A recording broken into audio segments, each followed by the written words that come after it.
सुदामापुर गांव के लिए तो है ही है,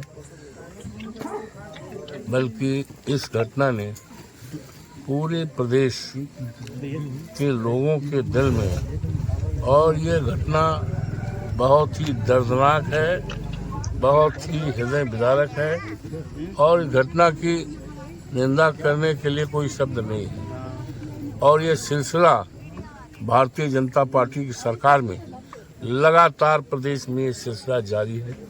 अभी सुल्तानपुर की घटना भी आपने देखा, जिसमें एनकाउंटर तक हुआ और जिसमें लगातार ये घटनाएं हो रही हैं। और हम सभी समाजवादी पार्टी के हमारे प्रदेश के अध्यक्ष जी भी आए हैं, यहाँ के सम्मानित तमाम सभी नेता, विधायक और सब साथी, हम सब बहुत दुखित मन से यहाँ आए हैं और शोक संवेदना व्यक्त करने, और बहुत दुखित मन से आए हैं।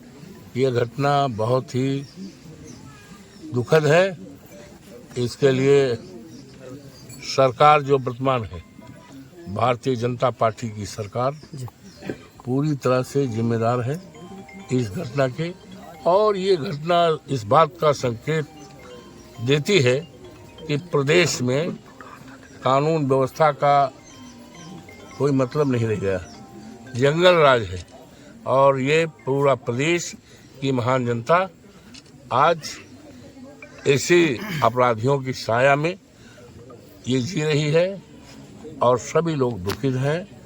और हम लोग बड़े ही दुखित मन से आए हैं और उत्तर प्रदेश शासन से मांग भी करते हैं कि हालांकि तो परिवार तो साफ हो गया, पत्नी है, 2 बच्चे हैं परिवार, लेकिन जो बच्चे हैं तो उत्तर प्रदेश की सरकार से मांग करते हैं कम से कम 1 करोड़ रुपए का आर्थिक सहायता दे।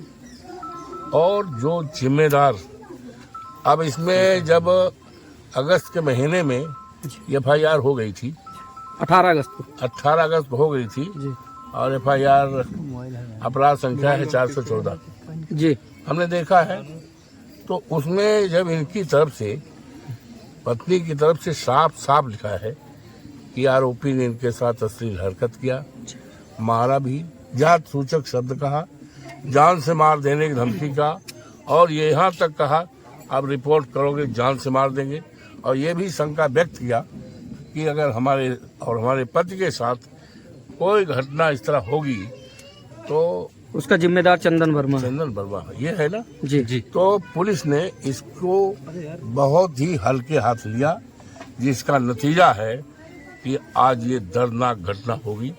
अगर इस बात को गंभीरता पूर्वक लेती पुलिस, जिसके लिए FIR दर्ज हुआ था, अपराध संख्या 414, थाना कोतवाली रायबरेली में, तो शायद ये जो दर्दनाक घटना है जिसका असर पूरे प्रदेश में हुआ है, दुखित है। और दलित परिवार जिस तरह से देख लो, गरीब है, छपरा है, तराइन है, घर रहने का नहीं है, तो मांग करते 1 करोड़ रुपए का दिया जाए और कम से कम 2 नौकरी इस परिवार में, और रहने के लिए मकान, और ये पूरी सड़क गांव की है जो कच्ची पूरी सड़क बनवाई जाए।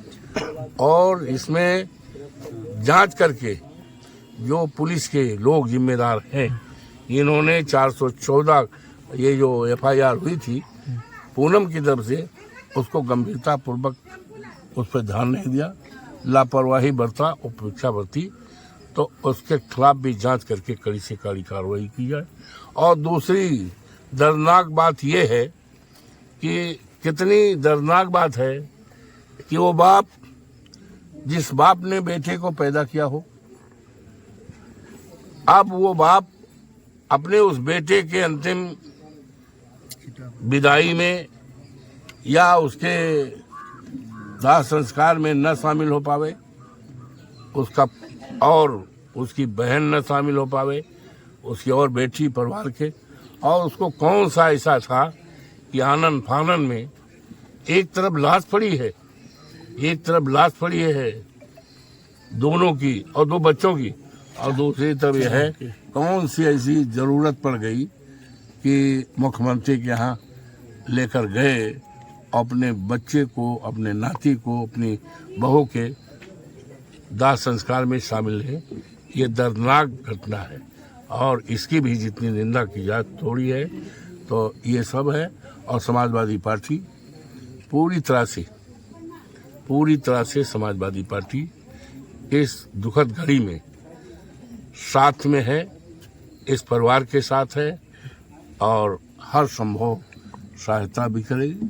हम लोग माननीय राष्ट्रीय अध्यक्ष से अपने बात करेंगे, आदरणीय अखिलेश यादव जी से, हमारे प्रदेश अध्यक्ष आए ही हैं, बात करेंगे इस घटना की जानकारी और तो हर संभव सहायता भी।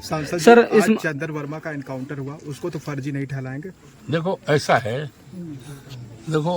है जहाँ तक एनकाउंटर का सवाल है, हम पढ़े लिखे हैं, हम वकील भी रहे हैं। जहाँ तक हमने देखा है, पढ़ा है, आईपीसी में, सीआरपीसी में कहीं एनकाउंटर का स्थान नहीं। कानून का जब राज होता है तो कानून के राज में उम्मीद की जाती है कि जो भी दोषी है, अब ये इससे बड़ा दोष क्या हो सकता है जिसमें सजाए मौत का प्राविधान है, डेथ सेंटेंस का है, लेकिन डेथ सेंटेंस के लिए कानून बना हुआ है, आईपीसी है, जिसके तहत उसको सजा न्यायालय देता है। तो आपने जो सवाल इनकाउंटर के किया है, तो इनकाउंटर जो हमने पढ़ा है, लिखा है, जाना है, इनकाउंटर का स्थान आईपीसी में, सीआरपीसी में इनकाउंटर का कोई कहीं पर स्थान नहीं। हम तो कानून को मानते हैं।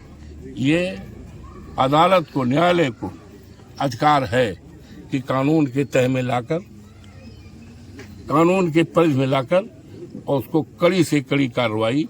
और ये इतनी बड़ी दर्दनाक घटना हुई तो इसमें तो आप जानते हो सजाए मौत का भी प्राविधान है, लेकिन ये सजाए मौत देने का अधिकार हमें आपको नहीं है, न कहीं इनकाउंटर में ऐसी व्यवस्था है। ये तो न्यायालय पे है, हम न्यायालय पर भरोसा करते हैं और हम इनकाउंटर की बात नहीं करते। सर, इस मामले में एक नया मोड़ आया है जिसको प्यार के एंगल, प्रेम प्रसंग का एंगल दिया जा रहा है, आप इसको किस नजरिए से देखते हैं? अब ये दुखद है ऐसी घड़ी में जहाँ पर चार दर्दनाक मौतें हुई हों, तो इस जो दूसरी बात कह रहे हो प्रसंग और संग वाली, इसको कृपा करके इसको इग्नोर करो। इस पर अच्छा होगा, इस पर कोई चर्चा मत करो, क्योंकि इससे दुख क्या हो सकता है, इससे दर्दनाक घटना क्या हो सकती है, इससे हृदय विदारक घटना क्या हो सकती है।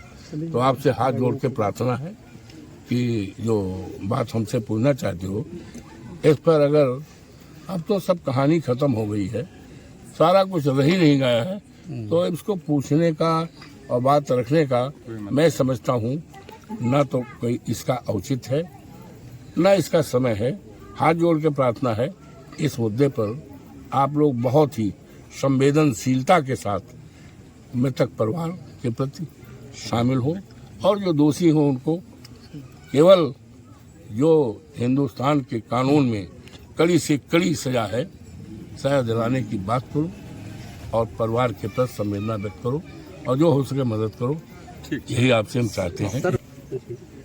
और 1 करोड़ रुपए और ये घर पक्का, और जो सड़क जहाँ से आती है, ये सड़क आर पार पक्की बननी चाहिए। इतनी खराब सड़क बहुत गड़बड़ है सांसद जी। और इसमें प्रोविजंस भी है, SC/ST एक्ट को पढ़ लेना। इस तरह की जब घटनाएं होती हैं तो क्या क्या प्रोवाइड किया जाए, क्या क्या सहायता की जाए। हम समाज कल्याण मंत्री थे,